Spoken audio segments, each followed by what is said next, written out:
We provide you the platform to turn your dreams into reality.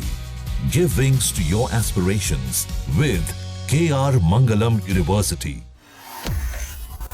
पूर्व उपराष्ट्रपति जगदीप धनखड़ ने आखिर इस्तीफा क्यों दिया? भले ही उनकी तरफ से यह कहा जा रहा हो कि यह इस्तीफा स्वास्थ्य कारणों की वजह से था, लेकिन इतनी जल्दी इस्तीफा देना और सिर्फ 4 से 5 घंटे में जो कुछ हुआ, उसके बाद कई सवाल अब भी बने हुए हैं कि सिर्फ स्वास्थ्य कारण ही वजह नहीं हो सकता। तमाम जो सवाल हैं वो विपक्ष की तरफ से सरकार पर दागे जा रहे हैं।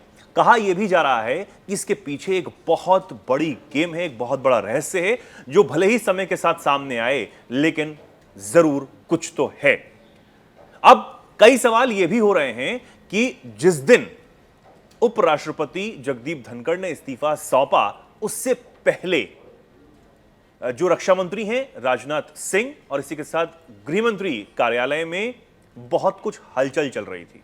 खास तौर पर रक्षा मंत्री राजनाथ सिंह के संसद में जो कार्यालय है वहां पर कई खबरें ये कह रही हैं कि बहुत सारे बीजेपी जो सांसद हैं वो बार बार रक्षा मंत्री कार्यालय में जा रहे थे, कई बार भी आ रहे थे। बहुत ज्यादा गहमा गहमी उस वक्त चल रही थी और एक रिपोर्ट तो ये भी कहती है कि एक सांसद जो बीजेपी के सांसद हैं, उन्होंने नाम न बताने की शर्त पर यह कहा कि उनसे कोरे कागज पर कार्यालय में साइन करवाए गए। बहुत सारी चीजें चल रही हैं, सच्चाई क्या है ये किसी को नहीं पता, ये भी दावे यहां पर किए गए। इस पर भी खूब जो खबरें हैं वो बन रही हैं। लेकिन इस बीच कांग्रेस की तरफ से जो सांसद हैं, अभिषेक मनु सिंघवी अधिवक्ता हैं, वरिष्ठ सांसद हैं कांग्रेस के, चर्चा में बने रहते हैं, उन्होंने एक प्रेस कॉन्फ्रेंस की और कई सवाल सरकार पर दागे हैं। बहुत सारे सवाल जिसमें उन्होंने कहा कि क्या सरकार द्वारा कोई लूपहोल छोड़ा जा रहा है ताकि उस स्टैट्यूटरी कमेटी को भविष्य में कोर्ट द्वारा निरस्त किया जाए। ये उन्होंने कहा कि मोदी सरकार के एंकार से जस्टिस वर्मा की प्रक्रिया में गलती हो रही है। इस तरह से विरोधाभास पैदा करके ये कमेटी की नियुक्ति के विषय में क्या सरकार जानबूझकर या फिर अनजाने में जस्टिस वर्मा को अतिरिक्त हथियार देने का काम हथियार नहीं दे रही है, ये उन्होंने कहा। लेकिन इस बीच उन्होंने प्रेस कॉन्फ्रेंस में कुछ ऐसा बोला जिसके बाद कई और सवाल जो हैं वो खड़े हो रहे हैं। उन्होंने इसी हस्ताक्षर कैंपेन, जो कि मैंने आपको शुरुआत में बताया, राजनाथ सिंह के कार्यालय में जो कुछ हो रहा था, इसको लेकर उन्होंने कहा और सवाल भी पूछा। उन्होंने कहा कि क्या इसके अलावा एक और सवाल यह है कि खाली कागज पर हस्ताक्षर का जो कैंपेन था वो जस्टिस वर्मा या फिर जस्टिस यादव उनके बारे में था ही नहीं, बल्कि वो भविष्य में आने वाले किसी और इंपीचमेंट मोशन की तैयारी के लिए था। ये एक बड़ा सवाल उन्होंने खड़ा कर दिया कि ना ही जस्टिस वर्मा को लेकर वो कैंपेन चल रहा था, जो भी दावा किया जा रहा है कि बीजेपी के एमपी की तरफ से सिग्नेचर करवाए गए कोरे कागज पर, वो एक अलग चीज है, उसकी भी कोई सच्चाई आधिकारिक तौर पर सामने नहीं आई है। लेकिन उसी को लेकर अभिषेक मनु सिंघवी ये सवाल जो हैं वो दागते हुए एक दावा भी करते हैं कि जो इंपीचमेंट मोशन है या फिर जो हस्ताक्षर करवाए जा रहे थे वो किसी और के लिए करवाए जा रहे थे। अब वो किसी और के लिए किसके लिए करवाए जा रहे थे ये तो उन्होंने नहीं बताया, लेकिन उन्होंने भी ये उत्सुकता जाहिर की है कि राजनाथ सिंह के ऑफिस में उस दिन क्या हो रहा था और जगदीप धनखड़ का इस्तीफा आखिर इस तरीके से क्यों हुआ। आपको सुनवा देते हैं अभिषेक मनु सिंघवी क्या कुछ कह रहे हैं। जो एक खाली कागज पे हस्ताक्षर का कैंपेन था,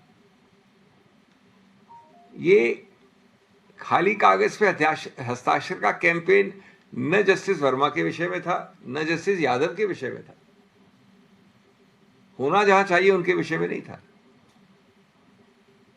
वो तो एक और तीसरा प्रस्तावित, भविष्य का प्रस्तावित इंपीचमेंट मोशन की तैयारी की जा रही थी। इसलिए आज ये जानना आवश्यक है कि उस दिन क्या हुआ सरकार के गलियारों में, माननीय राजनाथ सिंह जी के ऑफिस में और धनखड़ जी के अचानक इस्तीफे में। हमारा मानना है कि इसमें एक राजनीतिक एग्जिट है, एक राजनीतिक आवागमन है जिसको लपेटा गया है, कैमोफ्लेज किया गया है एक संवैधानिक झूठ के अंदर। ये सच्चाई है उस दिन की। तो सुना आपने, अभिषेक मनु सिंघवी, कांग्रेस, तमाम विपक्षी दल अब इसी बात पर मुखर है और फ्रंट फुट पर खेलने की कोशिश कर रहा है कि आखिर जगदीप धनखड़ के इस्तीफे के पीछे की कहानी क्या है और किस तरह इस इस्तीफे को लेकर इस मुद्दे का और तूल बनाकर कैसे सरकार को चारों तरफ से घेरा जाए। आपको पता है कि जगदीप धनखड़ जो कि पूर्व उपराष्ट्रपति अब हैं, उनको लेकर विपक्ष ने एक फेयरवेल का आयोजन करने की बात कही है, उन्हें डिनर पर इनवाइट करने की बात कही है। हालांकि पूर्व उपराष्ट्रपति इस डिनर में जाएंगे नहीं जाएंगे इसकी भी कोई जानकारी सामने नहीं आई है। लेकिन इन सब के बीच एक और सवाल, सबसे बड़ा सवाल इस वक्त बना हुआ है कि आखिर अपने इस्तीफे के बाद पूर्व उपराष्ट्रपति जगदीप धनखड़ कहां है। बहुत सारे सवाल, क्योंकि वो ना कैमरे के सामने आए हैं, ना ही सोशल मीडिया पर कोई प्रतिक्रिया उनकी तरफ से सामने आई है। सिर्फ जो उनका कार्यालय है, जो उनका पूर्व उपराष्ट्रपति का जो कार्यालय है, उनकी तरफ से वही इस्तीफे की जो कॉपी है वो सोशल मीडिया पर डाली गई। उसके बाद बिल्कुल सन्नाटा पसरा हुआ है, ना ही उनके कोई करीबियों की तरफ से कोई प्रतिक्रिया, ना उनकी तरफ से कोई प्रतिक्रिया।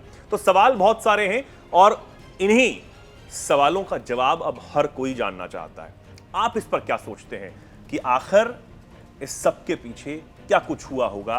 क्या सिर्फ स्वास्थ्य कारण जो पूर्व उपराष्ट्रपति ने बताया है, क्या वही कारण हो सकता है, या आप भी कुछ सोच रहे हैं? जो भी कुछ सोच रहे हो कमेंट सेक्शन में लिखें और ऐसे ही जुड़े रहें, देखते रहें दैनिक जागरण। नमस्कार।